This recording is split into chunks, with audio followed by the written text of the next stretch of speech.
Le PDG millionnaire invita son assistante à danser. Ses amis riaient, jusqu'à ce qu'elle entre dans la salle. Que se passe-t-il lorsqu'un jeune millionnaire invite son assistante issue d'une famille modeste au bal le plus prestigieux de l'élite mexicaine, tandis que sa rivale prépare un piège perfide pour humilier publiquement la jeune femme? C'est l'histoire de la façon dont une robe devient un symbole de dignité, et de la manière dont une tentative de démasquer se transforme en triomphe des vraies valeurs sur l'éclat factice de la haute société. Avant de commencer le récit, écrivez en commentaire de quelle partie du monde vous nous regardez aujourd'hui. Alejandro Vega se tenait devant la fenêtre panoramique de son bureau, au 32e étage, observant l'agitation matinale de Mexico. À 28 ans, il était déjà propriétaire de la société technologique VGAT, qui en 5 ans était passée d'une start-up à une entreprise réalisant un chiffre d'affaires de centaines de millions de pesos. Sonor Vega appela doucement son assistante Sofia Costellano en entrant dans le bureau, des documents à la main. Une invitation pour le bal annuel de l'Association des entrepreneurs mexicains venait d'arriver. Alejandro se tourna et regarda la jeune femme de 25 ans qui, depuis 2 ans, était sa main droite. Sofia avait une allure sobre et professionnelle dans un tailleur sombre, les cheveux relevés en un chignon soigné, un maquillage discret. Mais même ce style professionnel ne pouvait cacher sa beauté naturelle, des yeux noisettes expressifs, des traits harmonieux, une silhouette gracieuse. Le bal au musée d'anthropologie, dit-il en parcourant l'invitation. L'événement le plus prestigieux de l'année. Il y aura des ministres, les plus grands chefs d'entreprise, toute l'élite du pays. Je l'ajoute à votre calendrier, répondit Sofia d'un ton affairé. À quelle heure dois-je commander la voiture? Sofia, dit soudain Alejandro. Ne voudriez-vous pas m'accompagner? La jeune femme resta figée, stylo à la main. Pardon? Vous m'invitez au bal en tant que votre compagne. Sonor Vega, c'est impossible. Pourquoi? Sofia le regarda, déconcertée. En 2 ans de collaboration, Alejandro n'avait jamais rien fait de semblable. Leur relation était strictement professionnelle, bien qu'elle n'ait pas pu s'empêcher de remarquer qu'il lui arrivait parfois de s'attarder à ses côtés quand il expliquait des poids de travail, et que son regard devenait alors plus attentif et chaleureux. Parce que ce n'est pas mon monde, répondit-elle honnêtement. Je viens de la Colonia Doctor, j'ai étudié à l'université publique, j'ai travaillé comme serveuse pour payer mes études, et il y aura des gens qui sont nés dans des manoirs et ont fréquenté des écoles privées. Et alors? Ils comprendront tout de suite qui je suis. Je me sentirai déplacé. Alejandro s'approcha. Sofia, en 2 ans de travail vous avez montré une intelligence et un talent supérieur à beaucoup de diplômés d'universités prestigieuses. Vous méritez d'être présente à ce bal. Mais je n'ai même pas de robe convenable. Cela se résout. Sonor Vega, pourquoi vous donnez-vous tant de mal? Vous avez sûrement des dames de votre milieu que vous pourriez inviter. Alejandro réfléchit. Pourquoi voulait-il inviter précisément Sofia? Peut-être parce qu'il en avait assez des conversations superficielles avec les filles d'oligarques et les mondaines? Ou parce que Sofia était la seule personne à voir en lui non seulement un millionnaire, mais aussi un homme ordinaire? Parce que vous êtes la seule avec qui je ne m'ennuie pas, répondit-il franchement. Sofia rougit. Il me faut réfléchir. Bien sûr, vous avez une semaine. Le soir, Sofia était assise dans le petit appartement qu'elle louait avec son amie Daniela Marona, une talentueuse créatrice de vêtements. Daniela travaillait pour une maison de couture, mais rêvait d'ouvrir son propre atelier.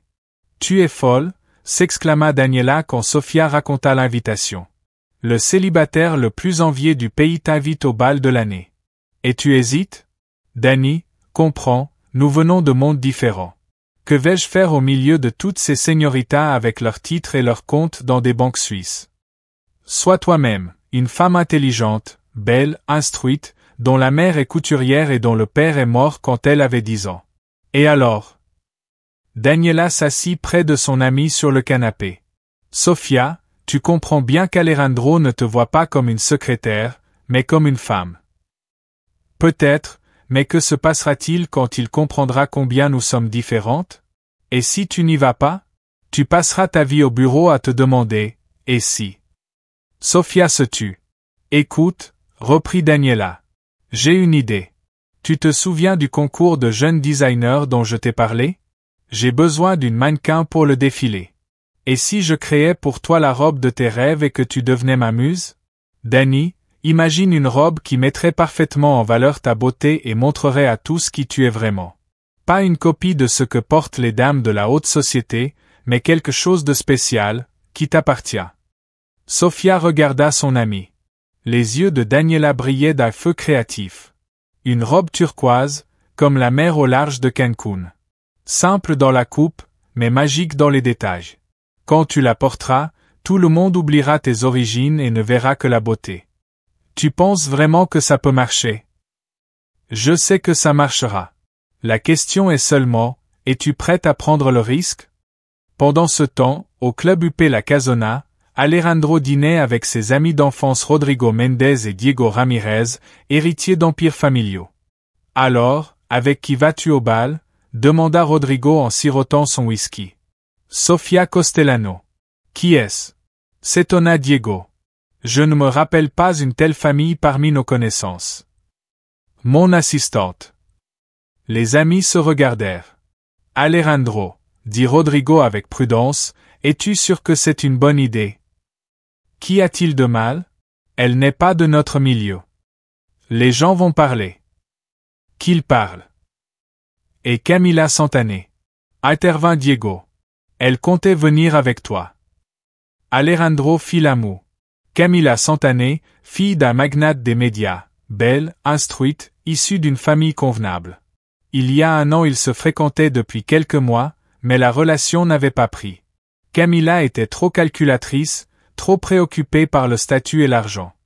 Entre Camila et moi, c'est fini. Elle ne le pense pas ainsi, observa Rodrigo.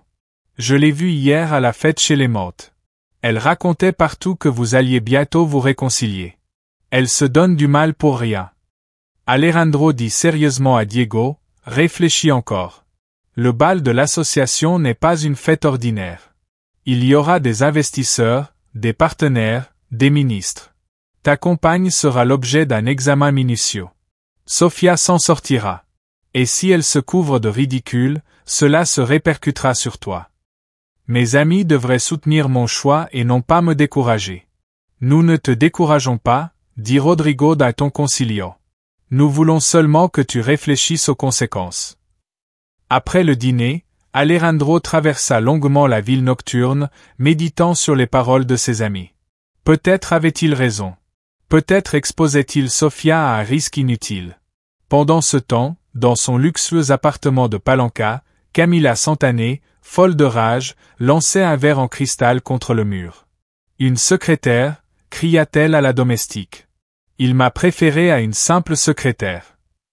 Señorita, peut-être que ce ne sont que des rumeurs. Diego Ramirez ne ment pas. Alejandro va vraiment au bal avec cette personne sans importance. Camila arpentait la pièce, planifiant sa vengeance. Comment une fille des bas quartiers osait-elle prétendre prendre sa place? Alejandro Vega devait être avec elle, belle, riche, issue d'une bonne famille. Ils correspondaient parfaitement par leur statut. Laura, appelait-elle sa domestique, trouve-moi le numéro d'un détective privé, le meilleur de la ville. Pourquoi, señorita? Je veux tout savoir sur cette Sofia Castellano. Tout ce qui pourra montrer à Alejandro qui elle est vraiment. Le lendemain matin, Sofia arriva au travail avec une décision. Senor Vega, dit-elle en entrant dans le bureau, j'accepte d'aller avec vous au bal.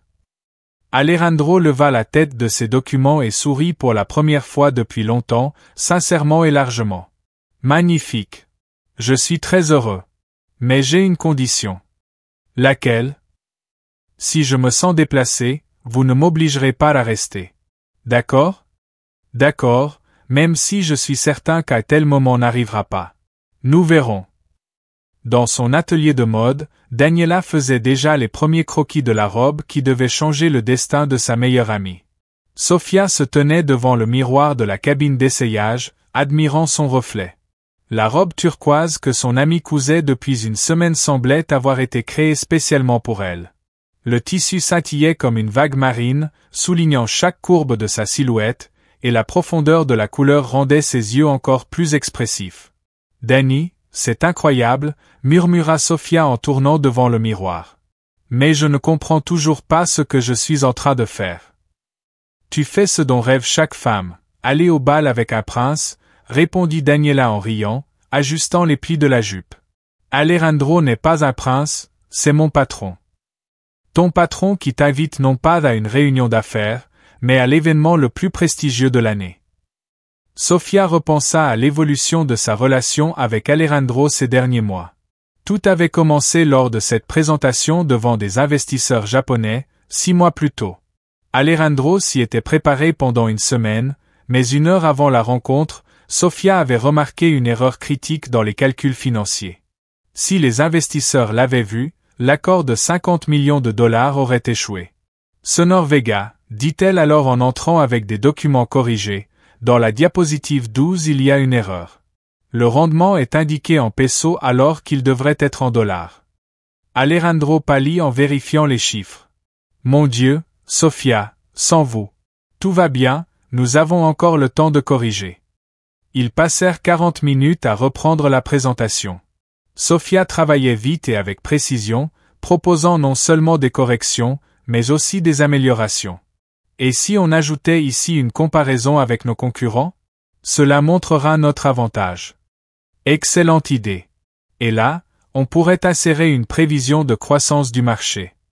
Lorsque la présentation se termina avec succès, Alejandro s'approcha d'elle. Merci. Vous avez sauvé non seulement l'accord, mais aussi ma réputation. C'est mon travail, Sonor Vega. Non, répondit-il sérieusement. Votre travail est d'organiser mon agenda et de répondre au téléphone. Ce que vous avez fait aujourd'hui est bien plus. Depuis ce jour, il sollicita plus souvent son avis. Sophia se montrait non seulement appliquée, mais aussi perspicace. Elle remarquait des détails échappant aux autres et proposait des solutions originales. Sophia, lui disait maintenant Daniela, tu comprends bien qu'Alejandro te considère comme plus qu'une employée. Peut-être, mais que se passera-t-il quand il saura toute la vérité sur mon passé? Quelle vérité? Que tu as travaillé comme serveuse pour payer l'université. Que tu as aidé ta mère à élever tes frères cadets. Justement. Les gens de son milieu ne comprendront pas. Et s'ils comprennent? Sophia ne répondit pas. Le soir, elle alla voir sa mère dans leur petite maison du quartier Doctor. Consuela Costellano accueillit sa fille, comme toujours, avec des étreintes et un dîner chaud. Maman, j'ai besoin de ton conseil, dit Sophia à table. Je t'écoute, ma fille. Mon patron m'a invité à un événement très important, mais j'ai peur de paraître déplacé parmi toutes ces gens riches. Consuela posa sa fourchette et la regarda attentivement. Sophia, tu te souviens de ce que je t'ai toujours dit? La valeur d'une personne ne réside pas dans l'argent qu'elle a ni dans ses origines. Elle est dans le caractère, dans la façon dont elle traite les autres. Mais maman, il y aura les filles de ministres, les héritières de fortune. Et alors? Tu vaux moins qu'elles? Tu as terminé l'université avec mention, tu travailles dans une entreprise prospère, tu as aidé ta famille à se relever. Que as-tu à avoir honte?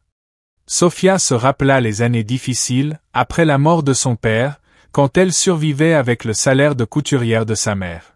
Comment elle-même avait travaillé comme serveuse le soir et les week-ends pour payer ses études, économisant sur la nourriture pour acheter des manuels. Maman, et s'il découvre que j'ai été serveuse? Et alors? S'étonna Consuela. Un travail honnête n'est pas une honte. La honte, c'est de voler ou de tromper. Mais pour eux, ce sera le signe d'une basse origine. Écoute-moi bien. S'il t'a invité, c'est qu'il voit ta véritable valeur. Et si quelqu'un te juge à cause de ton passé, c'est lui que cela déshonore, pas toi. Mais j'ai tellement peur de me ridiculiser. Tu ne te ridiculiseras pas. Sois simplement toi-même, une jeune femme intelligente, gentille et bien élevée, que j'ai élevée. Le lendemain au bureau, Alejandro remarqua que Sophia paraissait songeuse. Tout va bien? Demanda-t-il. Oui, je pense seulement à l'événement qui arrive. Un peu nerveuse. Alejandro s'approcha de la fenêtre et resta silencieux un moment. Sophia, savez-vous ce qui m'impressionne le plus chez vous? Dans un monde où tout le monde porte un masque, vous restez authentique. Je ne sais pas si c'est une bonne chose ou une mauvaise chose.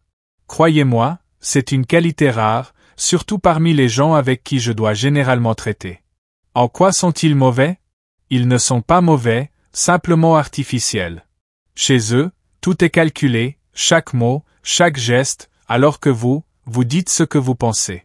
Parfois cela crée des problèmes, mais cela rend les échanges vivants et intéressants. Sophia sentit de la chaleur à ses paroles, mais se souvint aussitôt du bal à venir. Sonor Vega, et si je vous déçois à cet événement? Comment pourriez-vous me décevoir? Eh bien, si je dis quelque chose d'inapproprié, si j'ai l'air déplacé. Alejandro se tourna vers elle. Sophia, voilà 2 ans que vous travaillez avec moi. Pendant ce temps, vous ne m'avez jamais déçu.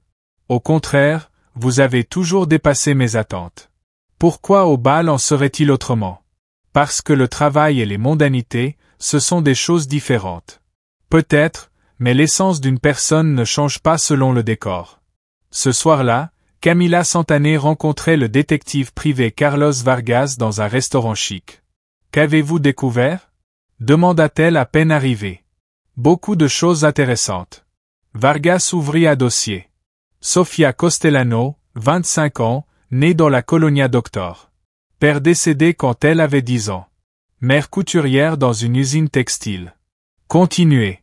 Elle a étudié à l'Université d'État, faculté d'économie. Pour financer ses études, elle travaillait comme serveuse au café El Patio, au centre-ville. Vous avez des photos? Bien sûr. Vargas posa quelques clichés sur la table.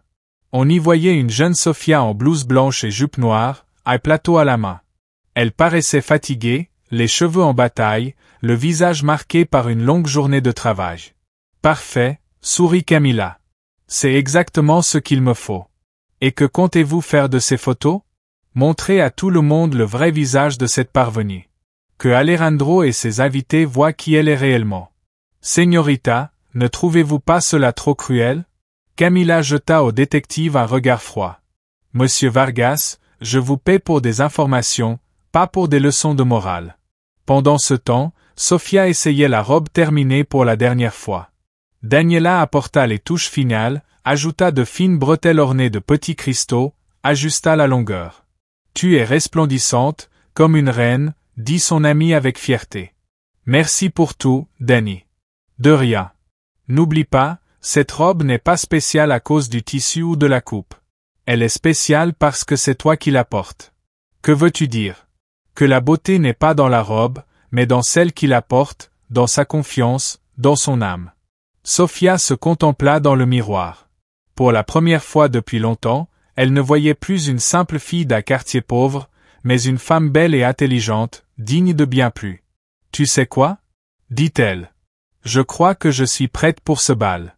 Alejandro gara sa Mercedes noire devant la modeste maison de la Colonia Doctor et hésita un instant. Les ruelles étroites, les petites maisons, le linge suspendu aux fenêtres.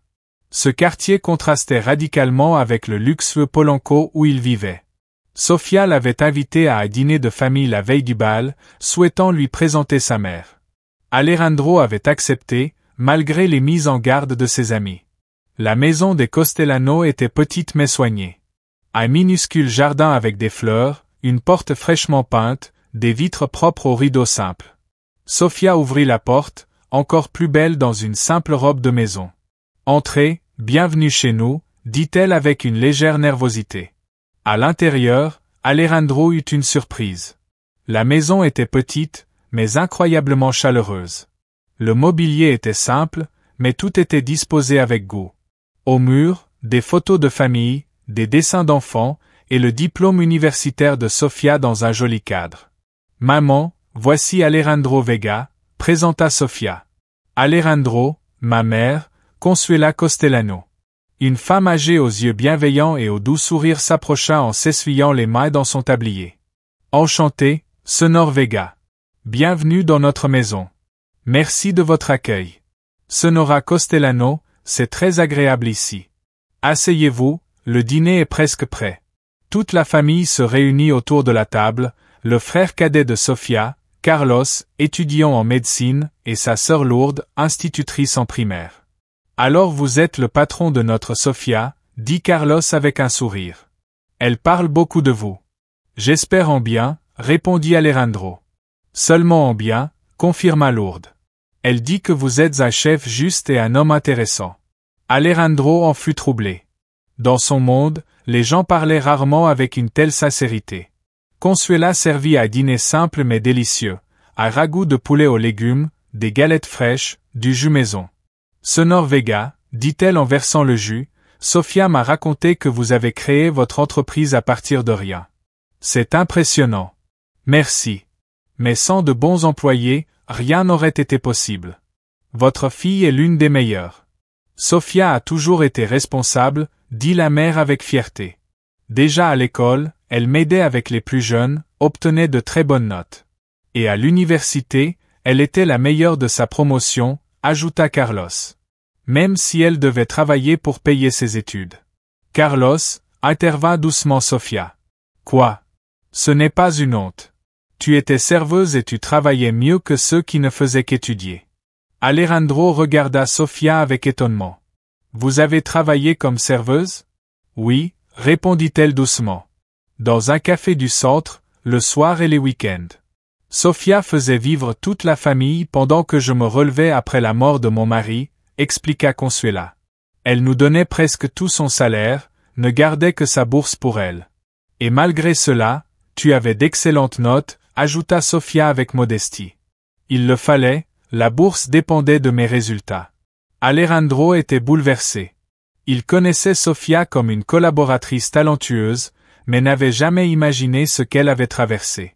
Et aujourd'hui, Sofia m'aide à financer mes études, dit Carlos. Elle paie mes frais à la faculté de médecine, m'achète mes livres. Carlos sera un bon médecin, ajouta Sofia. Et Lourdes a déjà eu une promotion à l'école. Tout cela, c'est grâce à toi, dit Lourdes avec chaleur. Après le dîner, Consuela montra à Alejandro des photos de famille. Voilà Sofia le jour de sa remise de diplôme, dit-elle en indiquant un cliché. Et voici son premier jour de travail dans votre entreprise. Elle était si nerveuse. Maman, murmura Sofia, gênée. Et là, elle reçoit son diplôme universitaire, poursuivit la mère. J'étais si fière. La première dans notre famille à obtenir des études supérieures. Alejandro contemplait les photographies et voyait l'histoire d'une vraie famille, non pas riche, mais unie, où chacun soutenait l'autre. Senor Vega, dit Consuela, lorsqu'ils se retrouvèrent seuls dans la cuisine. Je veux vous remercier. Pourquoi donc? Pour offrir à ma fille la possibilité de réaliser son potentiel. Sofia est très talentueuse, mais tout le monde ne s'en rend pas compte. Je l'ai compris dès ses premiers jours de travail. Et aussi merci de l'avoir invitée à ce bal. C'est un plaisir. Pour Sofia, c'est très important. Elle n'a jamais participé à ce genre d'événement. Sonora Costellano, puis-je vous demander? N'avez-vous pas peur que les gens la regardent de haut? Consuela le fixa attentivement. Et vous, le ferez-vous? Bien sûr que non. Alors, l'opinion des autres n'a aucune importance. Sofia est une jeune femme merveilleuse, au cœur pur. Ceux qui ne le voient pas, c'est leur problème. En repartant le soir, Alejandro se sentait transformé. Il avait découvert une autre facette de la vie, là où l'on valorise la famille plus que l'argent, où l'on s'entraide dans les épreuves, où l'on est fier d'un travail honnête. Pendant ce temps, dans l'appartement luxueux de Camila Santané, on préparait déjà l'attaque du lendemain. Laura, dit Camila à sa domestique, demain tu viens avec moi au bal. Pourquoi, señorita? Pour m'aider avec la technique. J'ai un plan pour montrer à tous le vrai visage de cette parvenue. Camila observait les photos de Sofia en uniforme de serveuse. Voyons comment elle se sentira, quand tout le monde découvrira qui elle est vraiment.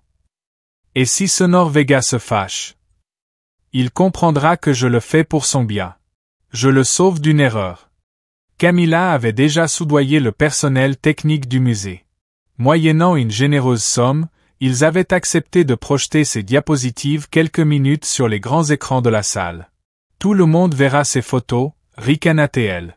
Et comprendra qu'Alejandro a amené à ce bal une simple serveuse. Et si elle explique qu'elle travaillait dans un café? Cela ne fera que confirmer ses origines modestes. Elle était convaincue du succès de son plan. Dans son monde, les études et la carrière ne comptaient pas si la lignée n'était pas appropriée. Le lendemain matin, Sophia se réveilla le ventre noué d'excitation. Il ne restait que quelques heures avant le bal. Alors, nerveuse, demanda Daniela au petit déjeuner. Beaucoup. Et si tout se passe mal? Ça n'arrivera pas. Tu es prête. La robe est parfaite. Tu es éblouissante. Ce n'est pas la robe. Alors quoi? Hier, Alejandro a appris que j'avais travaillé comme serveuse, et j'ai vu la surprise dans ses yeux. Une mauvaise surprise. Je ne sais pas. Peut-être qu'il vient seulement de réaliser à quel point nous sommes différents. Sophia, s'il change d'avis parce que tu as travaillé honnêtement, c'est qu'il ne mérite pas tes inquiétudes. Peut-être, mais j'ai quand même peur. Au bureau, Alejandro était lui aussi troublé. Sa visite à la famille de Sophia la veille lui avait tout expliqué.